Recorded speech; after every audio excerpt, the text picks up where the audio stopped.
Hello everyone. Today we are starting with the 8th chapter of your chemistry. 9th class chemistry का जो 8th chapter है atmospheric pollution, we are going to start with that chapter. यहाँ पे आपका starting में देखो syllabus दे रखा है. The whole thing is being covered in this chapter और कुछ ज़्यादा नहीं है. बड़ा सिंपल सा चैप्टर है. और ये जो पोल्यूशन चैप्टर है ये आप बायोलॉजी में भी पढ़ने वाले हैं, ज्योग्राफी में भी पढ़ने वाले हैं और यहाँ पे आप केमिस्ट्री में भी पढ़ रहे हैं.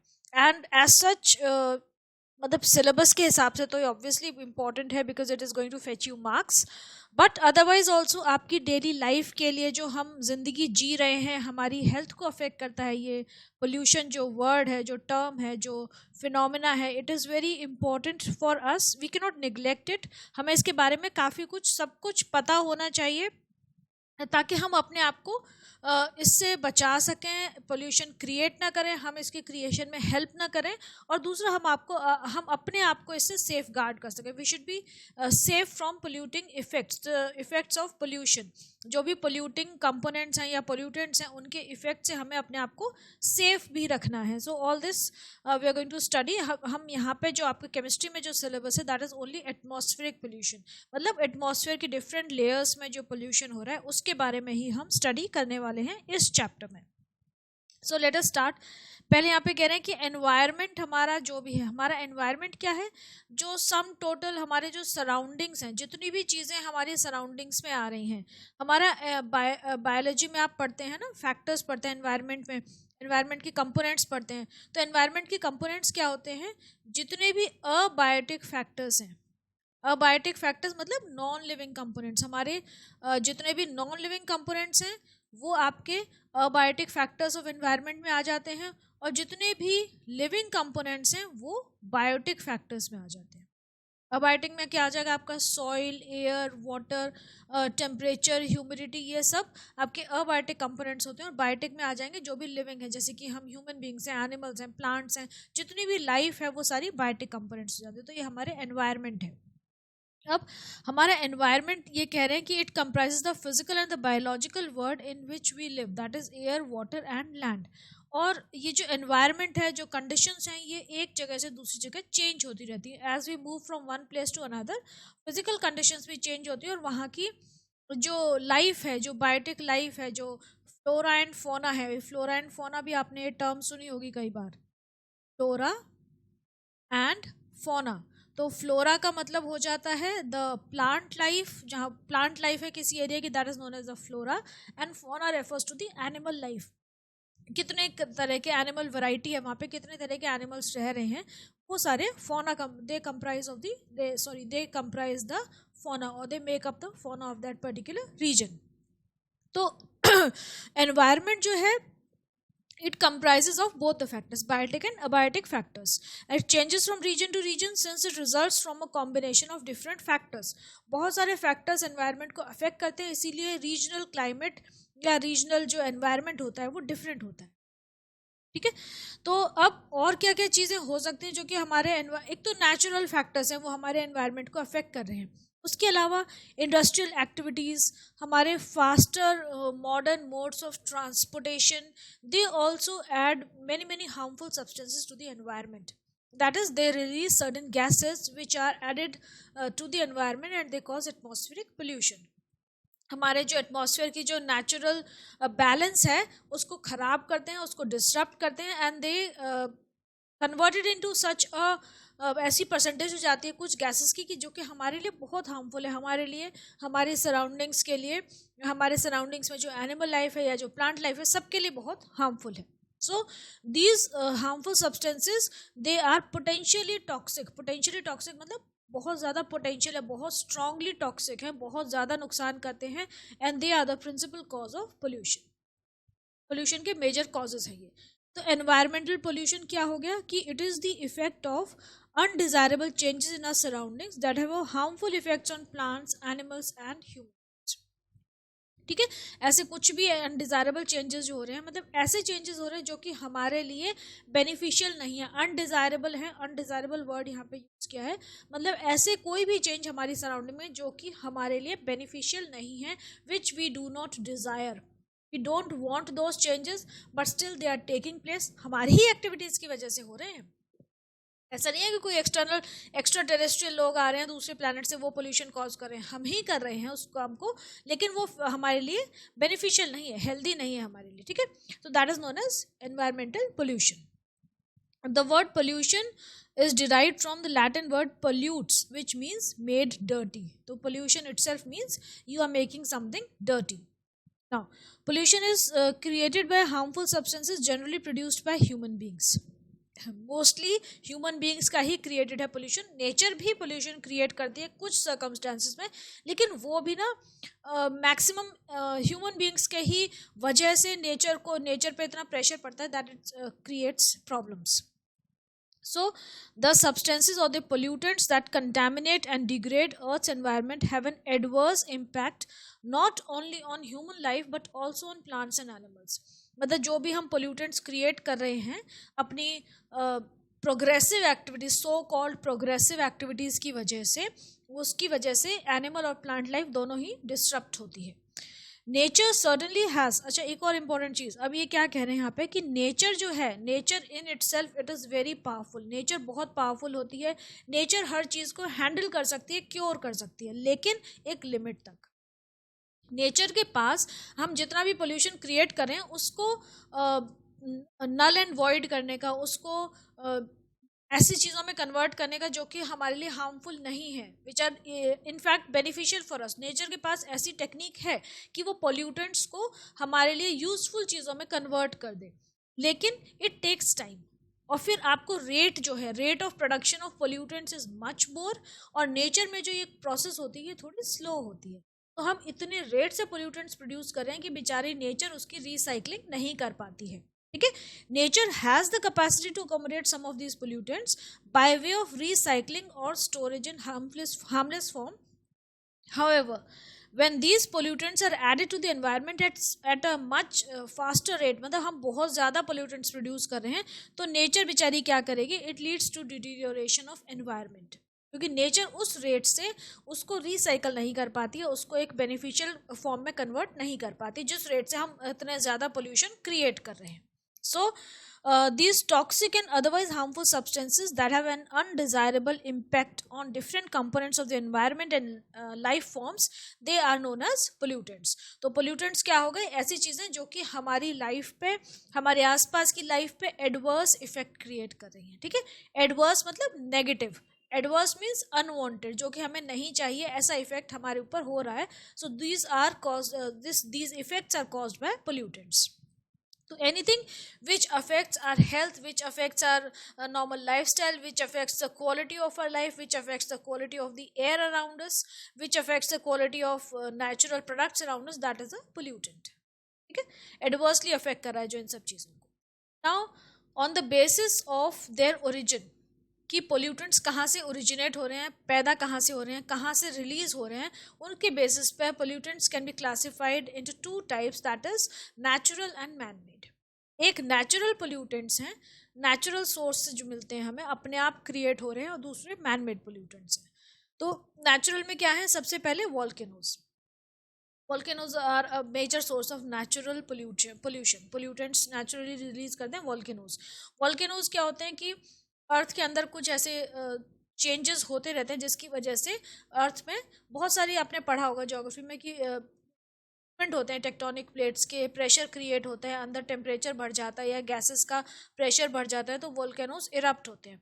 तो when they erupt they release large amounts of air pollutants such as carbon monoxide, sulphur dioxide, hydrogen sulphide, chlorine, hydrogen chloride, hydrocarbons and much more particulates. Particulates मतलब सॉलिड सब्सटेंसेस भी निकलते हैं।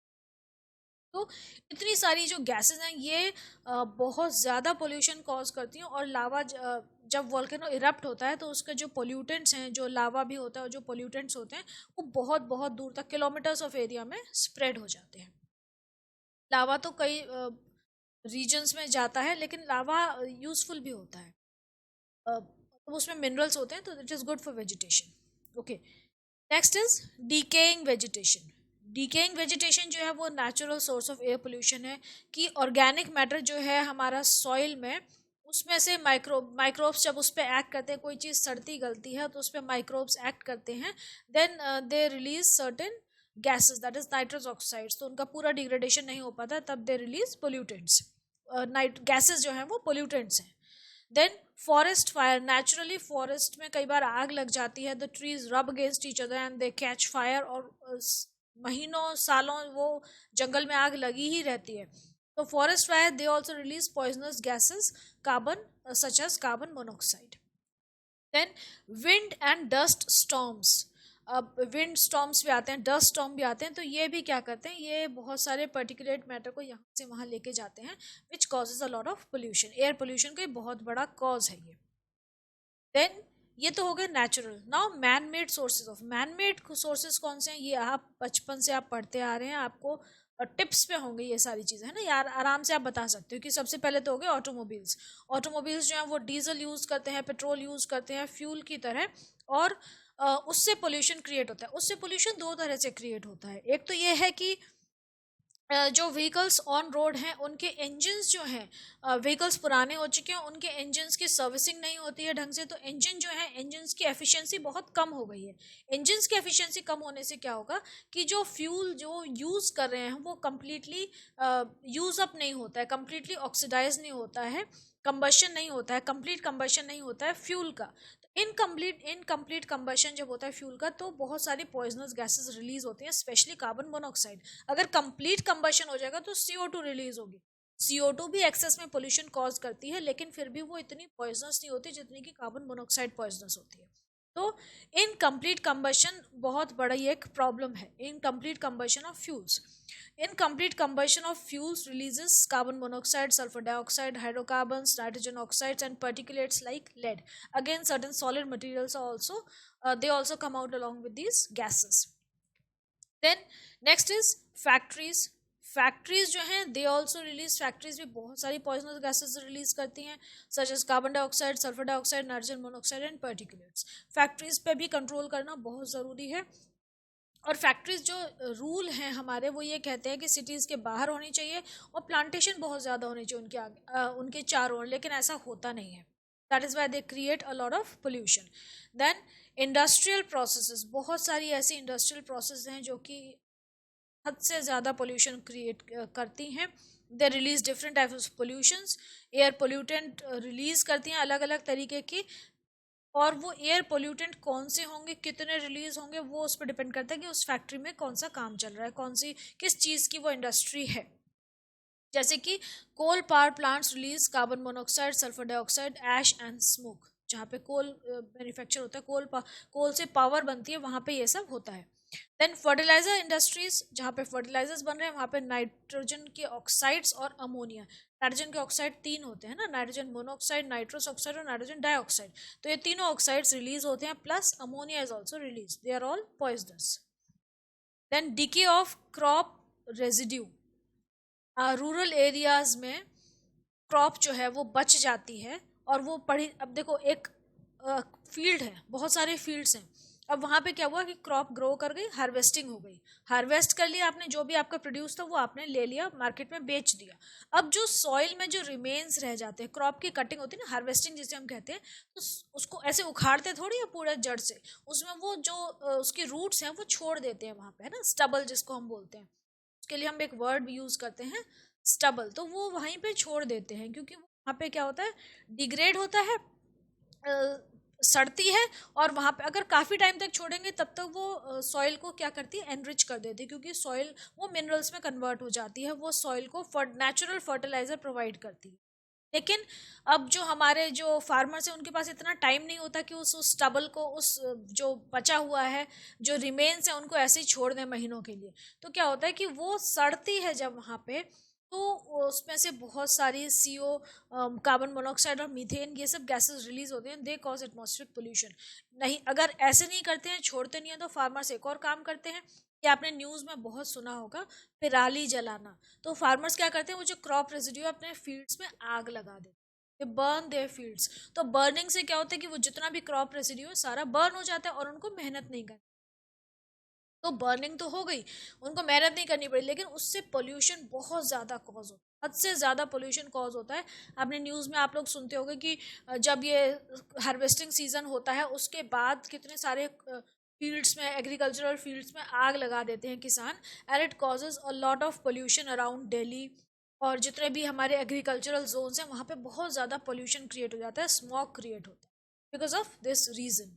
ठीक है, तो ये भी एक बहुत बड़ा कॉज है एयर पोल्यूशन का। अब एयर पोल्यूशन की डेफिनेशन क्या हो सकती है, दैट होता क्या है, एयर पोल्यूशन है क्या कि it means degradation of air quality. हमारे पास जो एयर है, जो नेचुरल एयर हमें मिली हुई है, उसके जो कंपोनेंट्स हैं की परसेंटेज में चेंजेस आ जाएं जो कि हमारी हेल्थ को एडवर्सली अफेक्ट करें, that is air pollution. So air pollution means degradation of air quality due to concentration of harmful contaminants that affect human, plant and animal। ठीक है, नॉर्मल एयर क्वालिटी में कुछ ऐसे नॉर्मल जो air होती है उसमें बहुत सारी चीज़ें प्रेजेंट होती है, लेकिन एक पर्टिकुलर परसेंटेज में प्रेजेंट होती है। ऐसी परसेंटेज कंटामिनेंट्स भी होते हैं, ऐसी एयर होते, ऐसे कंपाउंड्स होते हैं जो कि ऐसी गैसेस होती हैं जो कि हमारे लिए यूजफुल नहीं है, इनफैक्ट हार्मफुल है, लेकिन उनकी परसेंटेज बहुत कम होती है, तो they don't cause any harm to us क्योंकि परसेंटेज बहुत कम है। लेकिन जब ये पोल्यूशन हो जाता है तो वो हार्मफुल गैसेस की परसेंटेज जो है वो बढ़ जाती है, and then they cause lot of severe diseases, and that is known as air pollution. तो यहाँ पे आपके गैसेस कंपोनेंट्स जो नॉर्मल एयर में होते हैं उनकी परसेंटेज दे रखी है by volume and by PPM, parts per million हम जिसको बोलते हैं, नॉर्मल है। ये नॉर्मल एयर के कंपोनेंट्स है, नॉर्मल एयर की कॉम्पोजिशन है। अगर इस कॉम्पोजिशन को हम ऑल्टर कर दें, चेंज कर दें, अफेक्ट कर दें, तो ये हमारी ह्यूमन बींग्स की, प्लांट की लाइफ को, सारे एनिमल्स की लाइफ को अफेक्ट करती है। कैसे अफेक्ट करती है, नेगेटिवली अफेक्ट करती है, and it is then said to be polluted. तब एयर हमारी, हम कहते हैं कि एयर जो है वो पोल्यूट हो चुकी है या हमारा एटमॉस्फेयर पोल्यूटेड है। सो एयर पोल्यूशन इज, अब कौन कौन सी गैसेस हैं जो कि एयर पोल्यूशन कॉज करती हैं, due to the presence of gases pollutants like oxides of sulphur. Sulphur के जितने भी ऑक्साइड्स हैं सारे गैसियस पोल्यूटेंट्स हैं। नाइट्रोजन के जितने भी ऑक्साइड्स हैं वो सारे गैसियस पोल्यूटेंट्स हैं, पोल्यूशन कॉज करते हैं। ऑक्साइड्स ऑफ कार्बन, कार्बन के जो ऑक्साइड्स हैं वो भी पोल्यूशन कॉज कर रहे हैं। हाइड्रोकार्बन्स हैं जितने हमारे, मीथेन, ईथेन, ये भी पोल्यूशन कॉज कर रहे हैं। Then particular pollutants like dust, smoke, mist, spray, fume, ये सारी चीज़ें हैं, ये भी पोल्यूशन कॉज कर रही हैं। एयर पोल्यूशन के बड़े, बहुत बड़े कंट्रीब्यूटिंग फैक्टर्स हैं। तो ये सारे जो हैं ये चीज़ें हैं जो कि एयर पोल्यूशन को कॉज करते हैं। आपको ऐसे भी पूछ सकते हैं, नेम द कंटामिनेंट्स या the major contaminants of air pollution, तो आप ये सब लिखेंगे। ठीक है, दीज आर दी फैक्टर्स या these are the compounds, these are the gases which are causing air pollution. Now gaseous pollutants and their effects, कौन कौन सी गैसेस हैं जो कि पोल्यूटेंट्स की तरह एक्ट करती हैं और उनका क्या असर होता है प्लांट्स पे और एनिमल्स पे, why are they harmful, this you have to learn, ये आपको लर्न रखना है। ठीक है, भूलना नहीं है। फर्स्ट लिया है इन्होंने सल्फर डाइऑक्साइड। सल्फर डाइऑक्साइड जो है ये यील्ड ऑफ क्रॉप्स, क्रॉप्स की यील्ड को अफेक्ट करती है। मतलब कोई प्लांट ग्रो कर रहा है, वो प्रोड्यूस कितना देगा वो कम हो जाता है। Sulphur dioxide it affects the yield. Yield का मतलब होता है प्रोड्यूस जितना मिल रहा है, उस फसल को ग्रो होने के बाद, उस क्रॉप को ग्रो होने के बाद हमें कितना उसमें से मटीरियल मिलेगा वो कम हो जाता है, यील्ड कम हो जाती है। And it also causes damage to our lungs. Then hydrogen sulphide जो H2S गैस है, H2S गैस क्या करती है, it reduces the growth of crops and causes irritation to human eyes, हमारी आइज में प्रॉब्लम क्रिएट करती है। फ्लोराइड्स, फ्लोराइड्स जो है मतलब फ्लोरीन के compound, salts of fluorine, excess fluoride हमें नुकसान करते हैं। आपने पहले एडवर्टीजमेंट में आता था कि आपका जो टूथपेस्ट है वो फ्लोराइड रिच होना चाहिए, उसमें फ्लोरीन होनी चाहिए, लेकिन अब जो लेटेस्ट स्टैंडर्ड्स हैं, मेडिकल स्टैंडर्ड्स, वो ये कहते हैं कि फ्लोरीन ज़्यादा नहीं होनी चाहिए, otherwise it damages our teeth. ज़्यादा फ्लोरीन हमारी बोन्स और टीथ दोनों को डैमेज करती है, तो एक पर्टिकुलर परसेंटेज में ही होना चाहिए, इनफैक्ट बिलो, क्योंकि वैसे फ्लोराइड क्या करती है, वाइटनिंग का काम करती है, तो वो टीथ आपके वाइट हो जाते हैं, but ultimately they are being damaged. So that is why जो लेटेस्ट इंस्ट्रक्शंस हैं उसमें यह है कि एक परसेंटेज सेट कर दी गई कि फ्लोराइड कॉन्सेंट्रेशन बहुत लो होनी चाहिए टूथपेस्ट में। तो again we are saying that fluoride जो है they cause destruction of vegetation, vegetation का तो डिस्ट्रक्शन होता ही है और हम उसको खाते हैं तो it affects our teeth and bones. हमें ये लगता है ना कि हम तो ये बहुत अच्छी वेजिटेबल्स खा रहे हैं, फ्रूट्स खा रहे हैं, फिर भी हमारे टीथ और बोन स्ट्रांग क्यों नहीं है? क्योंकि वो जो आप वेजिटेबल खा रहे हैं या जो आप फ्रूट्स खा रहे हैं हेल्थ को इम्प्रूव करने के लिए, एक्चुअली उनके अंदर कुछ ऐसे कंटेमिनेंट्स आ गए हैं जो कि हमारी हेल्थ को एडवर्सली इफेक्ट करें। तो इन सब चीज़ों के बारे में नॉलेज होना बहुत ज़रूरी है ना, क्योंकि ये सिर्फ आपके पढ़ाई के लिए नहीं है, this also affects your personal life. Now next is nitrogen oxides. Nitrogen oxides के, नाइट्रोजन के जितने भी ऑक्साइड हैं, तीन है ना आपके जो आप पढ़ने वाले हो, जो आप पढ़ रहे हो, nitrous oxide, nitric oxide and nitrogen dioxide. They cause death of many plants and are suspected to cause cancer. They are cancerous also. Cancerous का एक और वर्ड हम यूज करते हैं, समथिंग विच कॉजेज कैंसर और which leads to cancer is also known as carcinogenic. ठीक है, ये वर्ड हम यूज करते हैं, carcinogenic. That means this particular substance is carcinogenic. That means it leads to cancer.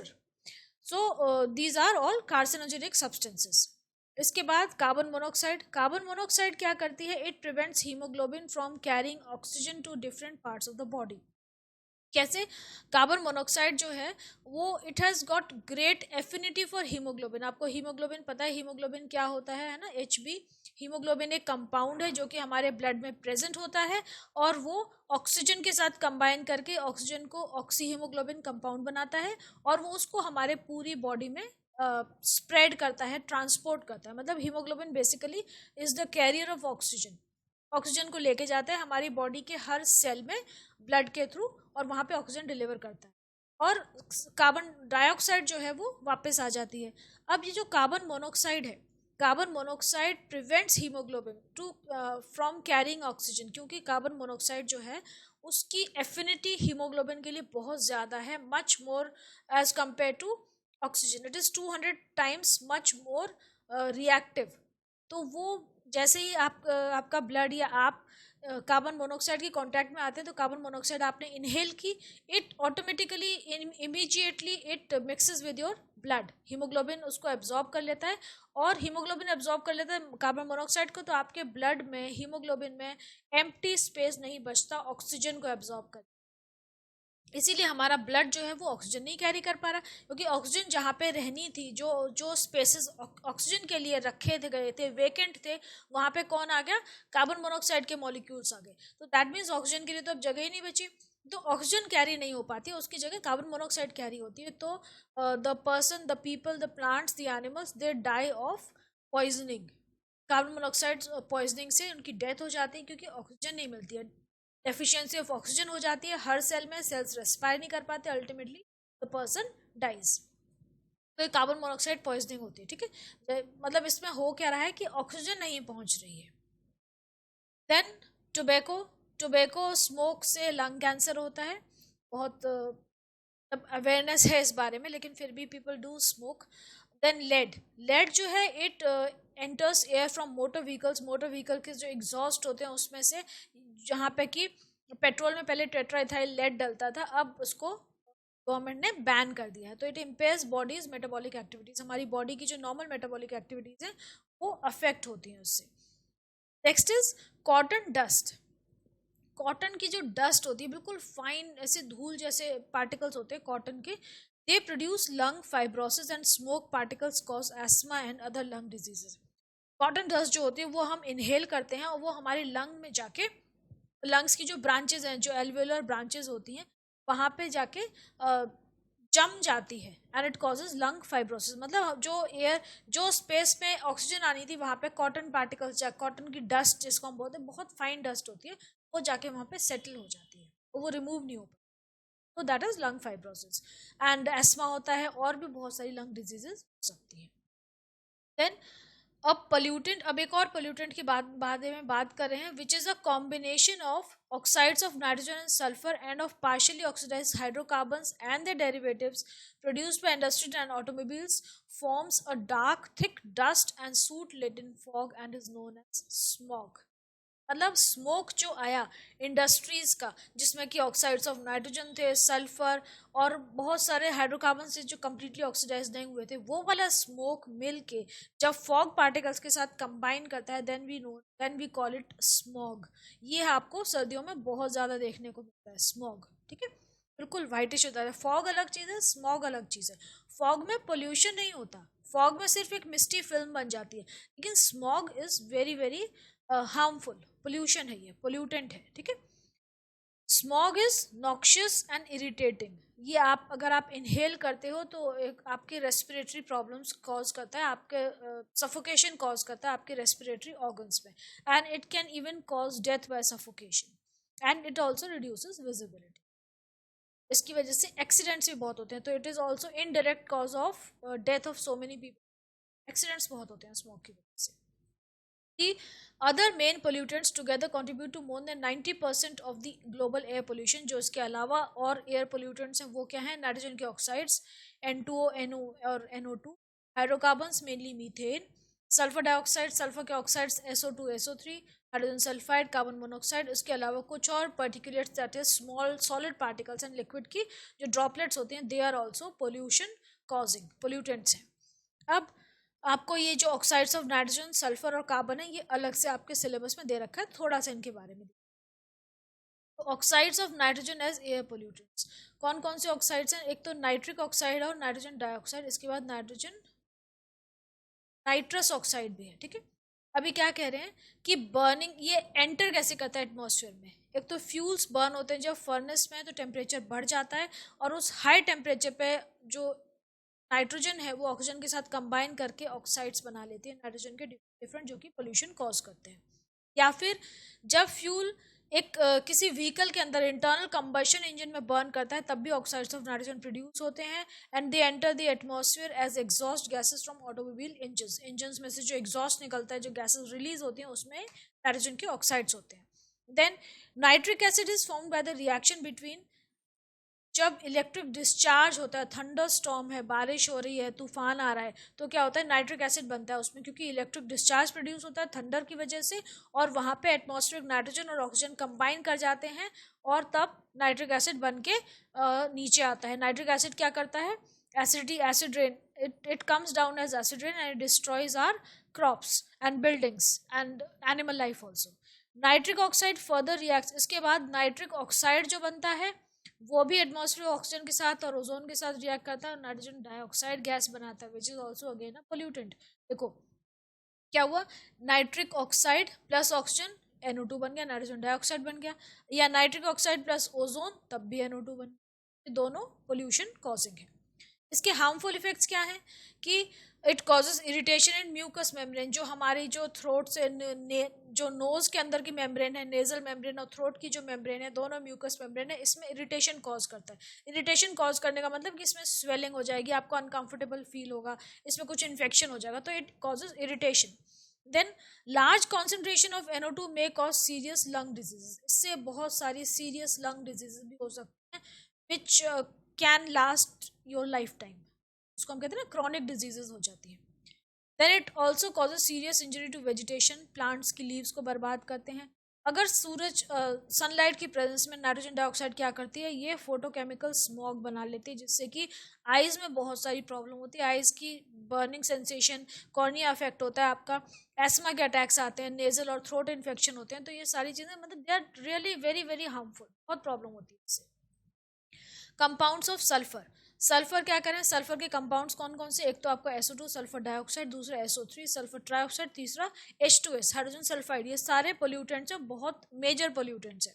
अब H2S कैसे प्रोड्यूस होती है? डिकेइंग ऑर्गेनिक मैटर से, जैसे कुछ चीज़ें सड़ रही हैं, सब्जियां या जो एनिमल रिमेन्स हैं या सीवेज है, इंडस्ट्रियल ऑपरेशन है, उनसे H2S रिलीज होती है एंड गेट्स, ये बहुत ज़्यादा पोल्यूशन कॉज करती है। It's also very smelly also. Harmful effects क्या है? It causes nausea and irritates the I and the throat, और एसिडिक है तो it also destroys vegetable matter, ठीक है। अगेन वही सेम चीज़ की आईज में इरिटेशन, थ्रोट में इरिटेशन, आपकी नेजल नाक की जो म्यूकोसा है, नेजल म्यूकोसा में इरिटेशन कॉज करती है। Sulphur dioxide and sulphur trioxide, ये कंबशन ऑफ सल्फर, सल्फर को बर्न करते हैं जब, तब बनती हैं just fuels like coal and oil, combustion of sulfur containing fuel, sulphur होता है ना जिन फ्यूल्स में, कोल और ऑयल, इन सब के बर्निंग से ये रिलीज होती है, और मेटलर्जिकल प्रोसेस में भी रिलीज, जैसे कि सल्फाइड ओर्स है ना, वहाँ से रिलीज हो रही है। अब ये 10th में पढ़ेंगे आप ओर्स के बारे में। हार्मफुल इफेक्ट्स क्या है? It causes headache, vomiting and even death due to respiratory failure, destroys vegetation, weakens building materials, constructions, क्योंकि एसिड रेन वाटर के साथ मिलकर एसिड रेन बन जाती है, तो it destroys our buildings and vegetation. It mixes with smoke and form to form smog, again that is very very harmful. ये ultimately तो वही है कि they are extremely extremely harmful, बहुत नुकसान पहुंचाते हैं हमें. देन सल्फर डाइऑक्साइड जो है, it is oxidised by atmospheric oxygen into sulphur trioxide. SO2 जो है वो SO2 ऑक्सीजन के साथ कंबाइन करके SO3 बन जाती है, सल्फर ट्राइऑक्साइड बन जाती है, और सल्फर ट्राइऑक्साइड वाटर के साथ कंबाइन करके सल्फ्यूरिक एसिड बना लेती है. ठीक है, तो ये देखो रिएक्शन दे रखे हैं, और एसिड रेन कॉज करती है. Acid rain destroys our plants, buildings, human life, बहुत ज्यादा डिस्ट्रक्शन होता है. SO2 plus O2 gives SO3, और SO3 वाटर के साथ कंबाइन करके सल्फ्यूरिक एसिड बना लेती है. Sulphuric acid is really a very strong acid which causes lot of damage. Then carbon monoxide. अब कार्बन मोनोऑक्साइड भी बहुत बहुत मेजर पोल्यूटेंट है. ये कैसे फॉर्म कैसे होती है? इनकम्प्लीट, जब किसी फ्यूल का कोई फ्यूल पूरी तरह से बर्न नहीं हो पाता, पूरी तरह से एनर्जी नहीं दे पाता है, इनकम्प्लीट कंबशन हम जिसको बोलते हैं, तो तब ये कार्बन मोनोऑक्साइड बनती है. अगर कोई फ्यूल कंप्लीटली ऑक्सीडाइज हो जाए तो कार्बन डाइऑक्साइड बनती है, which is less harmful. It is also a pollutant, harmful है, लेकिन कार्बन मोनोऑक्साइड जितनी पॉइजनस नहीं होती. It is a highly poisonous gas. Carbon monoxide is a highly poisonous gas.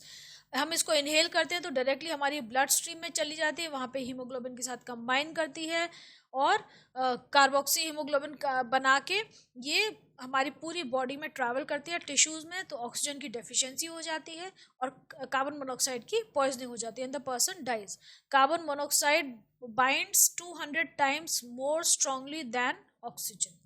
ठीक है, 200 गुना ज्यादा उसकी पावर है, कैपेसिटी, अट्रैक्टिवनेस है टुवर्ड्स दिस हीमोग्लोबिन कंपाउंड. तो इसीलिए ऑक्सीजन से कहीं जल्दी कंबाइन कर जाती है वो, और बहुत कम कार्बन मोनोऑक्साइड होती है, तो उसके भी बहुत ज़्यादा मैग्नीफाइड इफेक्ट्स होते हैं हमारी बॉडी पे, क्योंकि उसकी जो कंपैरेटिव जो अब्जॉर्प्शन पावर है एज कम्पेयर टू ऑक्सीजन वो ज़्यादा है. इसीलिए कहते हैं कि सर्दियों में रात में आप रूम बंद करके, रूम हीटर जला के ना सोएं, क्योंकि it creates poisoning. Carbon monoxide बनती है and it will cause very serious results. ऐसी अंगीठी जला के सो जाते हैं जो लोग, कमरा बंद करके, जो जैसे बहुत सारे आपने न्यूज़ सुनी होगी कि अंगीठी जला के सो गए and then the morning they were found dead. So that is because of carbon monoxide poisoning. Because it reduces the oxygen carrying capacity of blood by an amount equivalent to the amount of hemoglobin converted into carboxyhemoglobin. Carboxyhaemoglobin बन जाता है, तो हमारी oxygen की supply बंद हो जाती है. हार्ट और ब्रेन को ऑक्सीजन चाहिए, वो सबसे ज़्यादा सेंसिटिव ऑर्गन्स हैं. तो जैसे ही कार्बन मोनोऑक्साइड का एक्सपोजर होता है, मतलब कार्बन मोनोऑक्साइड ऑक्सीजन की जगह कंबाइन कर जाती है ब्लड के साथ, तो कार्बोक्सीहीमोग्लोबिन बना लेती है. वो हमारे टिश्यूज़ और सारे हार्ट में, ब्रेन में, बाकी सारे टिश्यूज़ में ट्रैवल करता है. ऑक्सीजन की डेफिशिएंसी हो जाती है, that is why death occurs. ठीक है, कम कम अगर पॉइजनिंग होगी कार्बन मोनोऑक्साइड की तो सिर्फ पैरालिसिस होगा, ब्रेन पैरालाइज हो जाएगा. ज़्यादा होगी तो इट विल कॉज डेथ, और इसमें ज़्यादा टाइम नहीं लगता, it cause death within minutes. Then इस पोल्यूशन को कंट्रोल कैसे कर सकते हैं हम? By switching over from internal combustion engines to electrically powered cars. मतलब आप जो कंबशन इंजन है उनको बंद करके इलेक्ट्रिकली पावर्ड कार्स पे जाइए. हालांकि इलेक्ट्रिकली पावर्ड कार्स को यूज़ करने के लिए हमें इलेक्ट्रिसिटी ज़्यादा चाहिए. इलेक्ट्रिसिटी को प्रोड्यूस करने के लिए हमारी जो पावर सप्लाई कंपनीज हैं वो ज़्यादा काम करेंगी, वो भी पोल्यूशन क्रिएट करेंगी, लेकिन ये वाला नहीं होगा, थोड़ा सा कंट्रोलेबल होगा. ठीक है, then many pollution control devices are now installed in cars. Most of these devices help reduce pollution by burning gasoline completely. जो पोल्यूशन कंट्रोल डिवाइसेस है वो क्या करते हैं? वो कंप्लीट कंबशन ऑफ फ्यूल पे स्ट्रेस करते हैं, तो उससे क्या होता है कि the fuel is converted into carbon dioxide and water. Complete combustion हो जाता है, तो CO2 एंड वाटर वेपर बन जाता है, जो कि पोल्यूशन तो कॉज करते हैं लेकिन पॉइजनस नहीं होता. At least the person doesn't die. Next is, और क्या मेजर्स हो सकते हैं? By using substitute fuels for gasoline. Gasoline या पेट्रोल की जगह हम नेचुरल गैस यूज करें, CNG जो हम कहते हैं कंप्रेस्ड नेचुरल गैस, या LNG लिक्विफाइड नेचुरल गैस, इनको यूज करें. तो ये भी एक बहुत अच्छा सब्स्टिट्यूट है पोल्यूशन फ्री फ्यूल का. अल्कोहल्स भी यूज हो रहे हैं आजकल, और बहुत सारी रिसर्चेस चल रहे हैं, डेवलपमेंट्स हो रहे हैं पोल्यूशन फ्री फ्यूल के लिए. Then by using catalytic converters, ये भी व्हीकल्स में लग रहे हैं आजकल कि कैटालिटिक कन्वर्टर क्या होता है कि नाइट्रोजन ऑक्साइड को नाइट्रोजन और ऑक्सीजन में कन्वर्ट कर देते हैं, मतलब फ्री नाइट्रोजन गैस बना दी उन्होंने, नाइट्रोजन के कंपाउंड्स को रिड्यूस करके फ्री नाइट्रोजन गैस बनाते हैं which is release into the atmosphere. तो यहाँ पे देखो नाइट्रिक ऑक्साइड को प्लैटिनम की प्रेजेंस में इसको हमने हीट किया है तो it gets converted into N2 plus O2, reduce हो गई N2 और O2 में। Similarly, nitrogen dioxide also gives N2 plus 2O2, that is nitrogen और ऑक्सीजन, तो ये दोनों जो हैं ये हार्मफुल नहीं है। Then carbon monoxide changes into carbon dioxide, carbon monoxide को भी चेंज कर सकते हैं कैटालिटिक कन्वर्टर यूज करते हुए, और मोनोऑक्साइड जो है वो किस में कन्वर्ट हो जाती है, carbon dioxide plus water vapour in the presence of platinum and nascent oxygen। तो ये जो है ये कैटालिटिक कन्वर्टर्स का काम है, जो कि एक हार्मफुल गैस को एक ऐसी गैस में कन्वर्ट कर देते हैं जो कि हार्मफुल नहीं है, एटलीस्ट लाइफ के लिए डेंजरस नहीं है, वो आपकी लाइफ को खतरे में नहीं डाल रही है। Pollutant, it might cause pollution, जैसे कि CO2 है, CO2 is causing pollution, but it won't endanger your life, अब सेफ है। और N2 और O2 तो कोई दिक्कत ही नहीं, होता एटमॉस्फेयर में जाके मिल जाती है। So this finishes with the first part of our first lecture of our chapter. इसके बाद हम 8th A एक्सरसाइज करेंगे and then will move on to the next thing, ठीक है। तो आई होप आपको ये समझ में आया होगा, सिंपल था, कोई बहुत ज़्यादा डिफिकल्ट नहीं है, लेकिन इसको डिटेल में पढ़िए, अच्छे से पढ़िए, लर्न करिए and do share your doubts and please don't forget to share, like and subscribe our channel. Okay, till then take care.